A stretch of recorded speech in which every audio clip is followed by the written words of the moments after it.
want to introduce or reintroduce you to our dear friend, my honorary grandfather and your honorary great-grandfather. Now, Mrs. Taussig is not old enough to be your great-grandmother, but we love her just the same for taking such good care of Sid. How many years have you guys been married, Sid? We've been married about 67 years. Almost 67 in June. 67 in June. Wow, that's a long time to hang out with someone. Yeah, you're not kidding. So, so Sid, I told the boys that they have permission to call you Sid because, first of all, it'll make you feel like you're 13 again, and and also that's very much in the spirit of home number one, dorm number one, for boys to call each other nicknames. Can you, I know that your nickname was, when you were their age, your nickname was in Czech Lightning. Can you tell them why your nickname was Lightning? I don't really know. We had to give ourselves a name, and I guess the guy who was writing the newspaper, this fellow by the name of Gintz, he gave me the name. I don't know why. Maybe it was from soccer. You know, I was playing soccer and I was pretty fast. So maybe from that. So I think, as everybody knows, Sid was the last boy in dorm number one, home number one, and he was clever enough to bury it so that the Nazis wouldn't burn it as they were leaving. And he brought it back to Prague.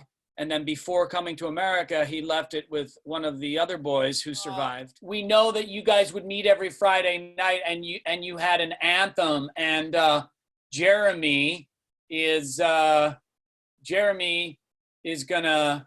sing that for you. Okay. Okay. Go ahead, Jeremy. What joy is ours after the strife?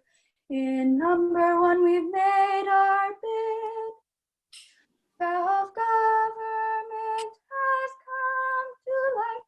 Long live the Republic of SHKID. My se nikomu nedáme, ať si křesťan nebo žid. Přísahat přísaháme za čest Republiky SHKID. Woo! Yeah. Very nice.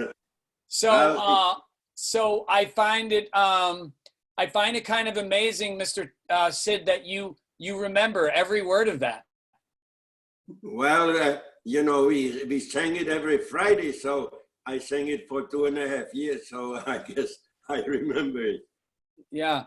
So, so you know, Sid, that after we honored you in June, I asked for your blessing to create a play inspired by your story and the story of your friends. It wouldn't be exactly your story, but it's all inspired by the boys. And so we've been working on Sundays, and then of course the coronavirus started. And so we've continued, and we're of course sad that it looks like we're not going to be able to go to Terezin this summer, but we thought we could do these Sundays with Sid. And when you're up for it, you could visit with us for a little bit. And so in a way we can still take this tour, this journey. And one of the things that I've asked the boys to do is to find something that they can bring to every workshop that either one of the boys had in the room, or it's plausible that they could have had it in the room. So I was wondering if each boy shares with you what he brings to workshop that reminds him, and as if he was a boy there in 1943. We'd like your feedback as to whether you think that that's something that one of the boys actually had, or it was possible that he had it. Like, I bring this pack of cards that's really old. Hold it up, Jonas. I don't know what. It's like breaking. I don't know where it's from, but it's not in English. So cards. Let's see. Wait. Show it.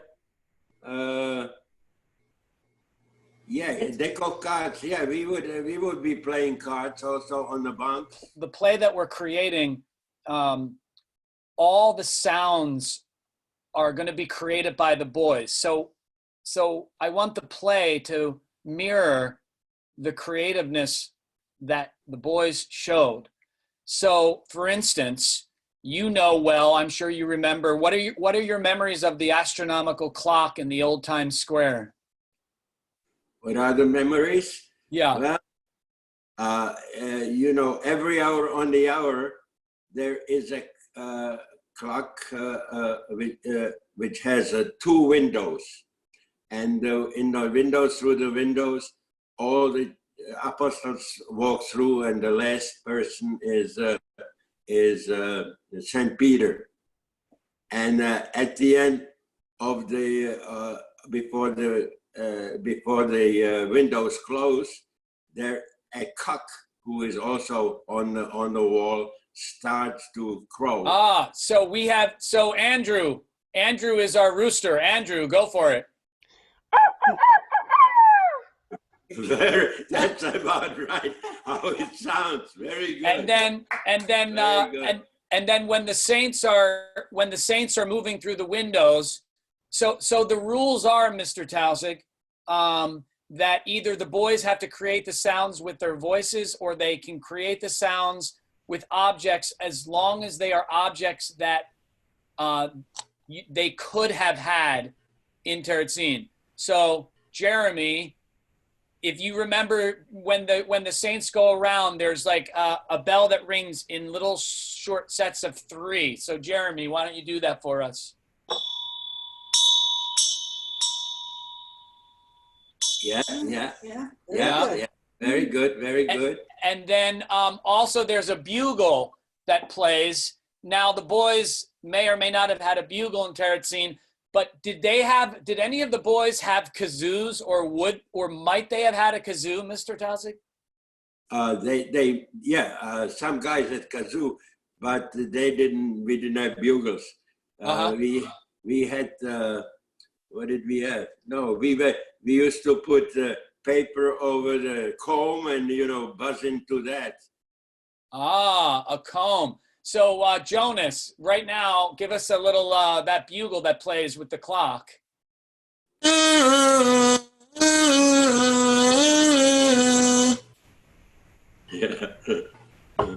We didn't say words. Yeah. And then the actual clock rings. And in our play, Sid, the clock, when the clock tolls 12, it's actually the moment where Eisinger's fiance is transported from Prague and comes up to Terezin. So of course we're using the clock not just as an interesting entry for Vedem, but it also is this ominous moment where his fiance arrives. And Max, where do you have Max? You've got the tolling of the clock.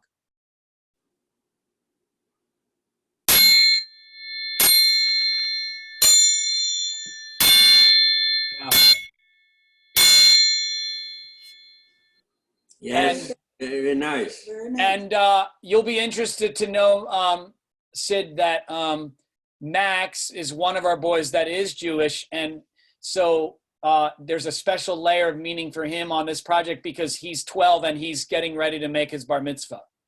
Oh, congratulations. Congratulations. Yeah. Thank you. Yeah. All right. So we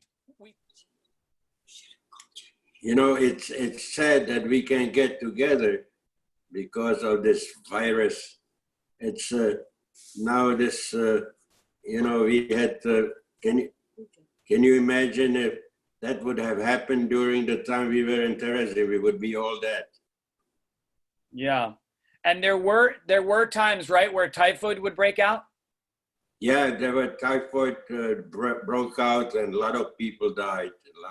A lot of that was, however, it was lucky that it again became the last couple months before the end of the war. And so they make a quarantine also when the war stopped. But I was lucky. The quarantine started about 5 days after the Russians. I was liberated, and then no people could have gotten out for about a couple of months until they cleared everybody. This is a draft of the scene when the dorm dad's fiance arrives in Terezin. And again, it's not meant to be actually what happened, but what might have happened. Yeah. So I think everybody's set for who read through this last time, okay? So please, I think maybe everybody should unmute themselves, but stay really quiet. And I think this was you, Tate, right? Yeah. Yeah, okay. My darling, the carbide lamp goes out and the lights come up on the citizens and their usual chaos that reigns in dorm number 1. Maestro enters with a parcel. Jacob, parcel. That's your second one this week. Jacob claims it, heads to his bunk to open it. Did you ever think of sharing? Oh, the faded cretin like you. Maestro notices some of the boys at the table. What exactly are you doing? We're racing lice. Ella enters. Matthias is the first in the room to notice her. Struck by her beauty, he stops playing the Heligunka. Though the chaos continues in the room, we can no longer hear it. The maestro notices Matthias's face and turns around to see who it is. They walk towards each other. I will never be separated from you again. Ella hands Maestro the book. They stare at each other for a while. One by one, citizens begin to take note. Maestro and Ella finally embrace. There are cat calls. Boys have inched closer and closer. Gather round, boys. They are. Gentlemen, I'd like you to meet my fiance, Ella. It is a great pleasure to finally meet all of you. Let me introduce you to another arrival, the Republic of SHKID. With it, I hereby relinquish my position of authority in dorm number 1. You are now officially in charge of yourselves. I guess you'll be busy now. Al contrario, it will be all of you who are busy establishing the Second Republic of SHKID. I read this for school. They published their own magazine. So why couldn't we? You can do whatever you want. Sounds good to me. Sounds like a disaster. Someone's got to be in charge. We'll elect a president, the way they did in the book. You read this?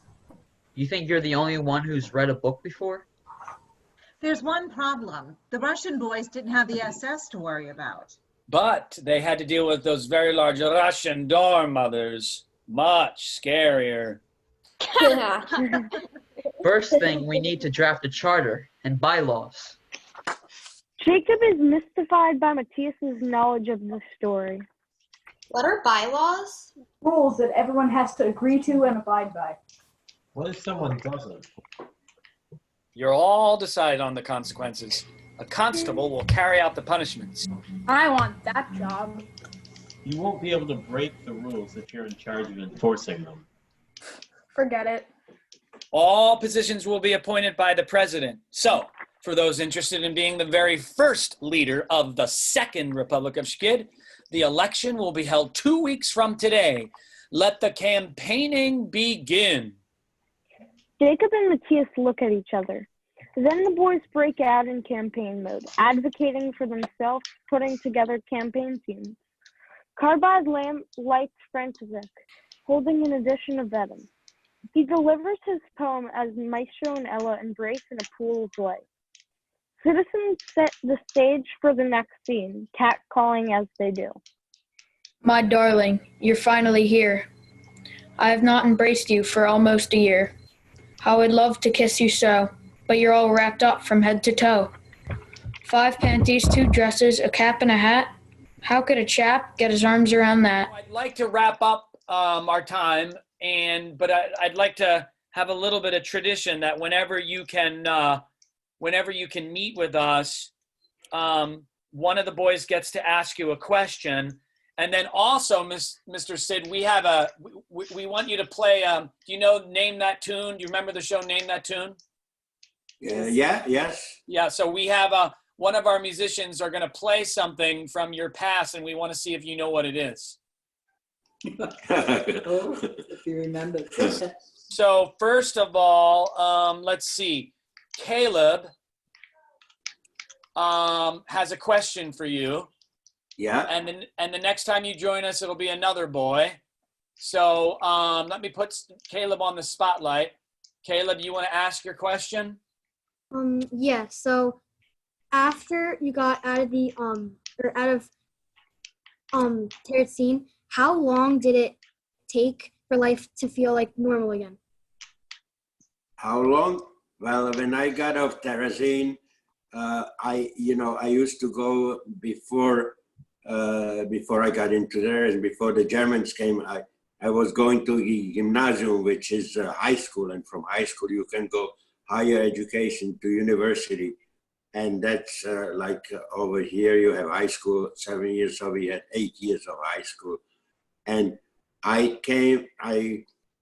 this was in May, and I went to school, and I went to the class which I was going to go, which was at that time 5th grade, and they were just doing final exams, and they had final exams in math, and as I told you before, we had classes in Terezin.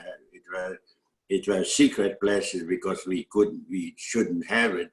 But we always had somebody outside, so who would always warn us when an SS man should be in the neighborhood. And so the teacher said, well, you didn't have any schooling. And I said, yeah, I had schooling.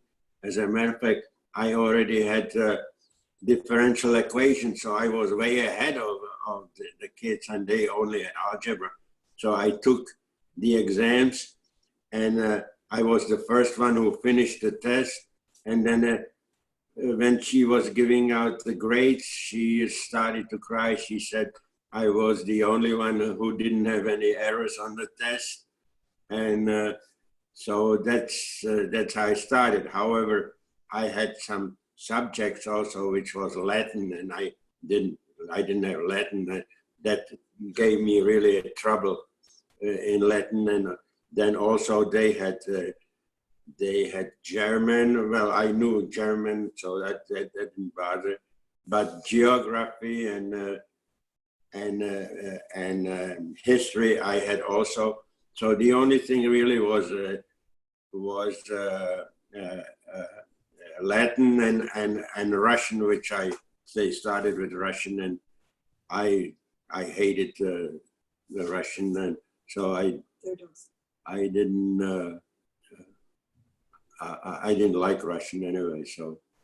So Sid, do you have any advice for these boys? We were talking the other day that, of course, nothing can compare to being in a concentration camp, but there are parallel similarities of experience with being confined. Do you have any advice for these boys as they struggle in this new reality? I have an advice. You are living in a very, very liberal, free country. You can be whatever you want to. So you just study, and so you can show that you mastered everything. And I didn't. Right now, see, you have to be at home, and if you imagine that for 2.5 years I had to stand in one place. It was a town, but the town was you know, it used to have 4,000 people, and when we were over there, it had up to 48,000 people. And so just study and make something out of yourself, so nothing like what happened could ever happen again. All right. Well, thank you for just this amazing opportunity to be with you. And so we're going to finish with a little Name That Tune. So Alex, so Mr. Taussig, the play is going to have a lot of music, and a lot of the music the boys are going to make themselves a cappella. Yes. But one of the characters in the play, in fact, the one inspired by you, actually on the fictional side, learns to play the piano. And and Alex, are you laughing because that has to be fictional if it's you? Well, unfortunately, I don't play any music. My daughters and my grandsons, they are the musicians. Yeah. So Alex is one of our best musicians, and he's working on some of the music for the play, and he's gonna play a little excerpt for us to finish our time together, and then we'll see if you can name that tune, okay? Okay. All right, hold on, Alex. Should I start from anywhere I want? You can play the whole thing. It's not that long. Okay.